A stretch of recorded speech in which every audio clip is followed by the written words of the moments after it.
Hi!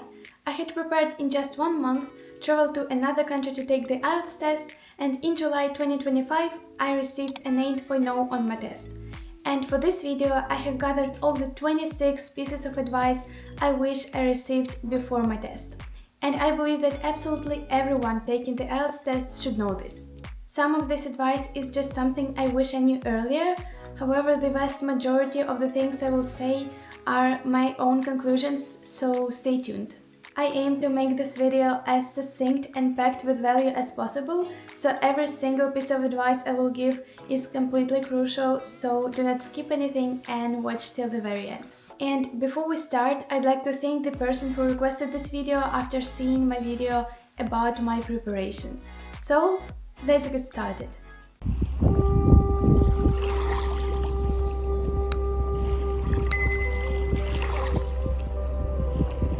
Do your speaking early in the morning. It is the time when you're most alert and awakened, and it is absolutely necessary for effective communication with another human being who is your examiner. And another thing I want to say to you is that think about it this way. Coming to the test early in the morning gives you the opportunity to bring the positive vibe and the positive energy into the room and to make the day of the examiner better. And I think that it is one of the best things you can do, because this exchange of some positive vibes is going to benefit both of you, and you will leave the room feeling more confident if you actually brought some smile on the examiner's face, for example. And I do not mean embarrassing yourself, but rather wishing a good day or actually being nice to them, because every single person wants to be treated well and nicely, and the examiners are not any different. And I actually know that there was a study on the correlation between our food intake and behavior, and if I find it, I will put it here. But the point is that people tend to be more positive after they eat. So it actually means that you should book your your speaking test, either early in the morning after the person has had their breakfast, or after the lunchtime. But after the lunchtime you will probably be more tired, and it is something that I wouldn't recommend, again from the perspective of your circadian rhythm. During your reading part, do not skim and scan, read normally. You have as much as 60 minutes to read 3 texts and accomplish 3 sets of related questions, and I would aim for 8 minutes of reading and 12 minutes of completing the questions. If you don't believe me, then you can set a timer, read out loud and with intonation, and after that you can actually feel the vast majority of the questions just from your memory, just because you've read it, just because you are familiar with the text, not because you're just trying to perform some magic with this skimming and scanning or whatever. Memorization is not a bad thing, and I absolutely have to elaborate on this because it sounds completely opposite of what you have been told, as I assume. The key is not to memorize answers, but to make a link between the possible questions you will see on your cue card and the vocabulary and the elegant structures you will use. For instance, on my test I use such words as serene, beautiful, green and turbulent to describe my own hometown. And it isn't just because I have all of this in my head all of the time, but because I created this link before, and because I was kind of prepared to use this more complex vocabulary. And this method helped me show that I can operate such words on a high level without losing the tempo, without losing the fluency, and while being present in the moment, simultaneously using some complex vocabulary. Do not think as though you're learning a poem. Think as if you are learning a concept. So think about the time when you learned something. It might be biology, history, or just current affairs, and I am mentioning those fields because these have quite a few words that are assigned to specific concepts. When you are learning a concept, you do not try to memorize it and you do not try to recite it word by word, but instead what you do is that you memorize the main definitions and the main words, and you can use those words to explain the concept. Work on and practice your weaknesses and not your strengths. I know that it does not sound very exciting, but believe me, it will take you to an entirely another level. Sit the test and be attentive as if your life depends on it. Because it does. Be confident. Confidence is not something that you create during those practice tests. It's not something that you gain after seeing a great result. It is something that you decide to have. And if you decide to have this confidence, you will. Show off, but do it the right way.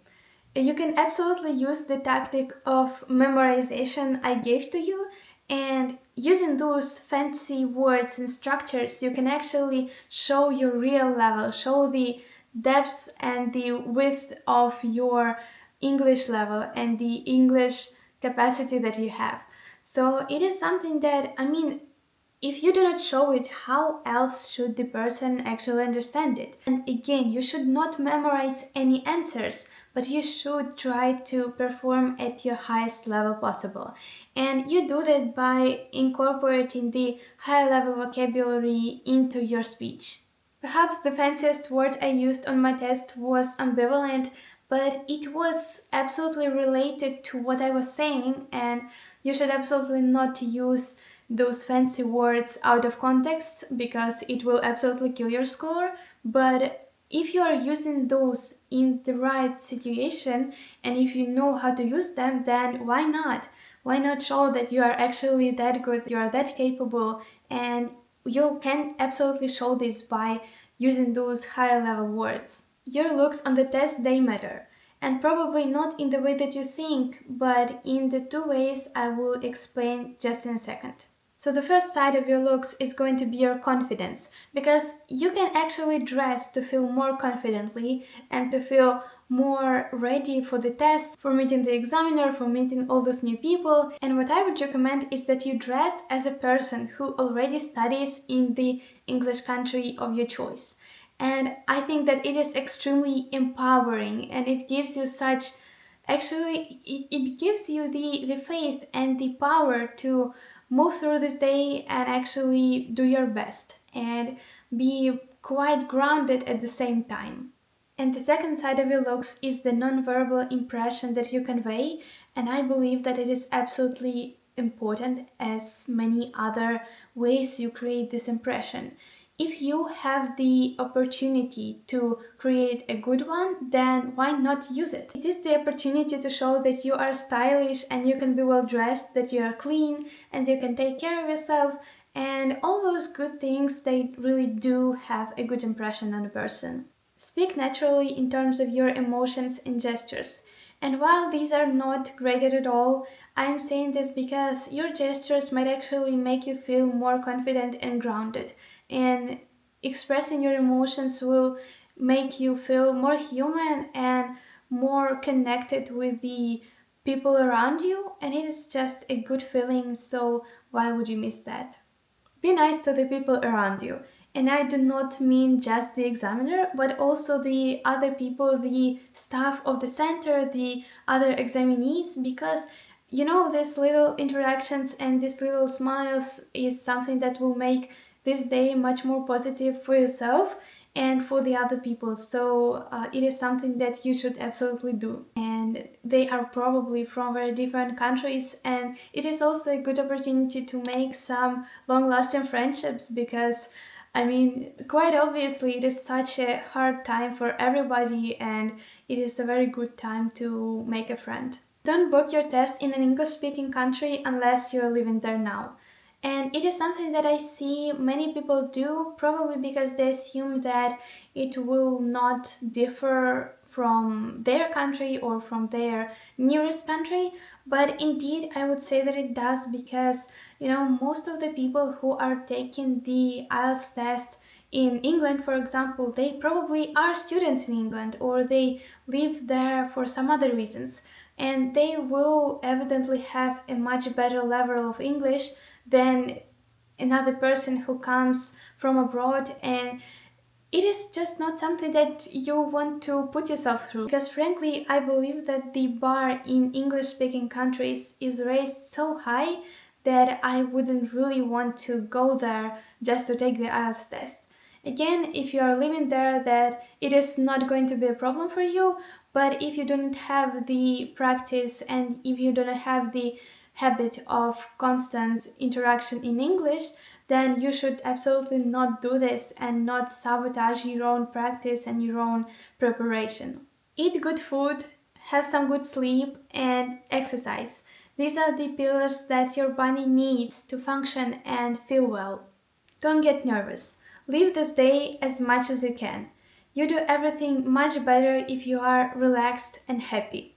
Listening is practically free if you are attentive, so get the most out of it. During your preparation, do not skip the cue cards you do not really enjoy.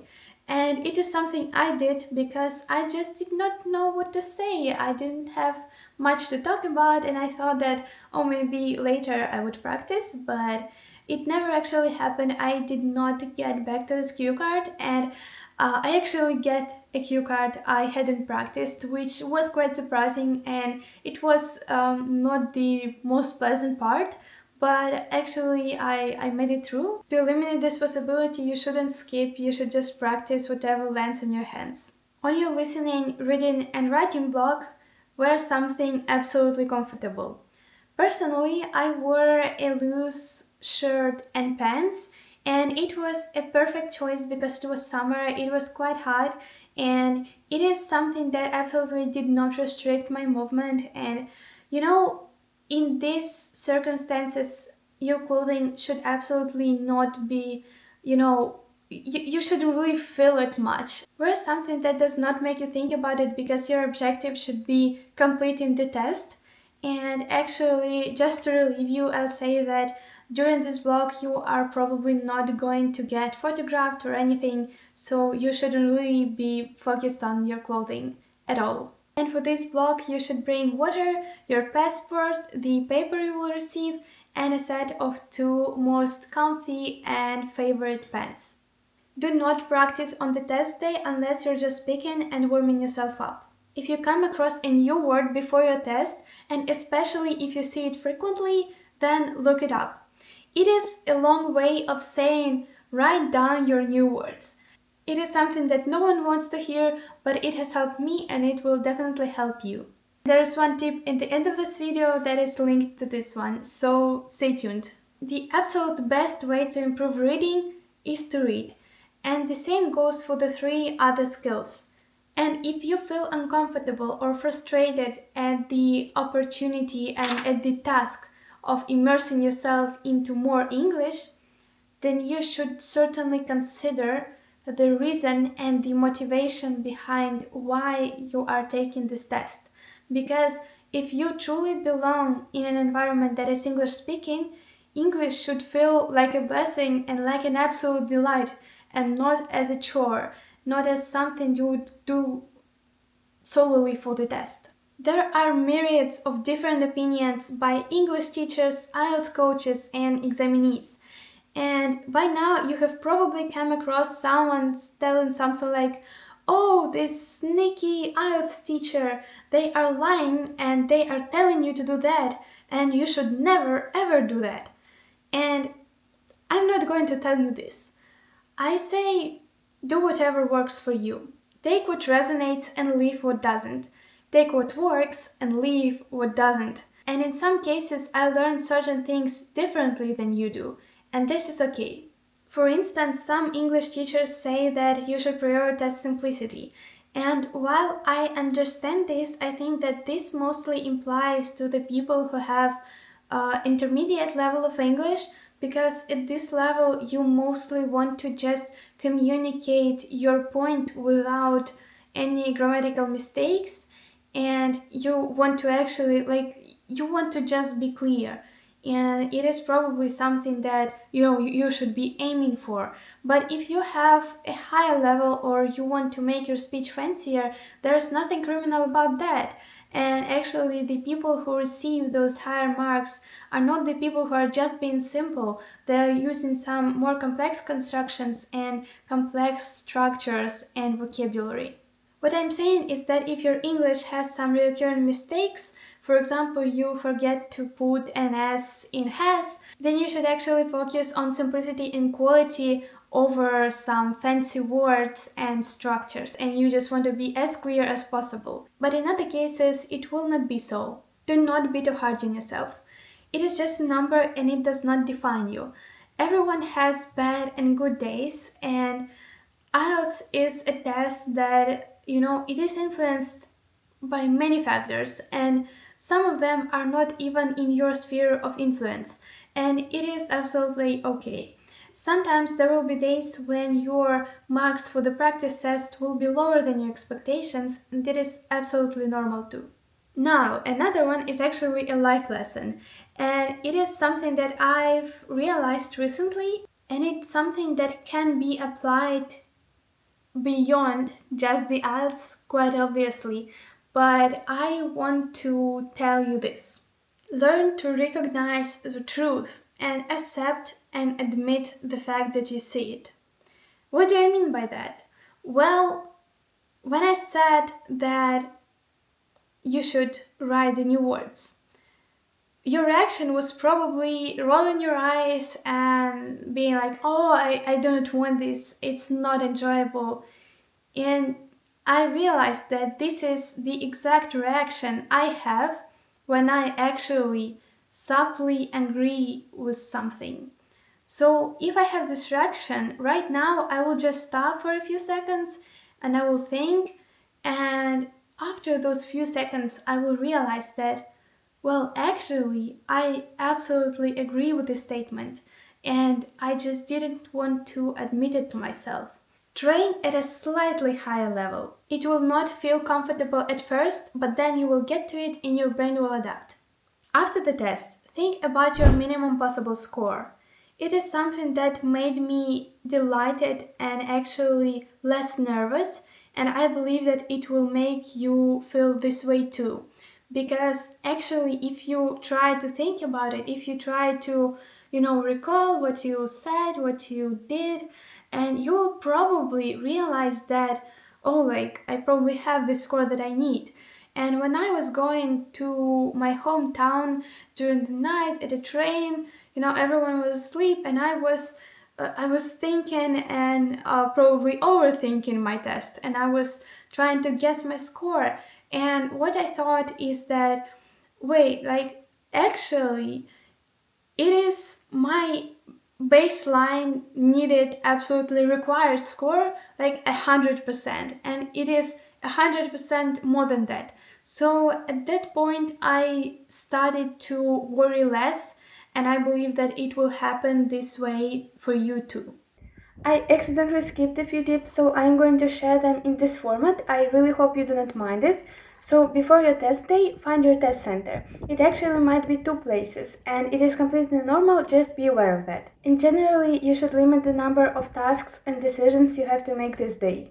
Another thing I will say is that you should never skip a question, because even if you do not know the answer, if you didn't catch it, then you should absolutely use your common sense paired with some intuition to actually get any sort of answer. Because the thing is, if you have an answer and you're not sure, then you have at least some percentage of getting it right. Whereas if you do not answer at all, then the percentage and the chance is essentially zero. I also want to give you a bonus tip, which is to never underestimate yourself.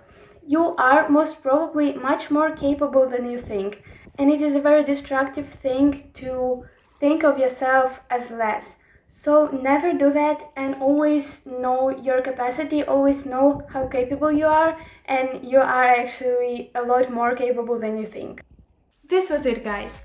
And at the end, I will say that try to have as much fun as possible and notice the people around you, breathe some good fresh air, and make the best of this day, because it is really unique, it is very beautiful. So thank you very much for your watch, and I will see you in the next video. Do not be shy to request any other and any further information, any further questions that you may have. You can absolutely ask them in the comments, and I will see you guys in my next video. So thank you, bye!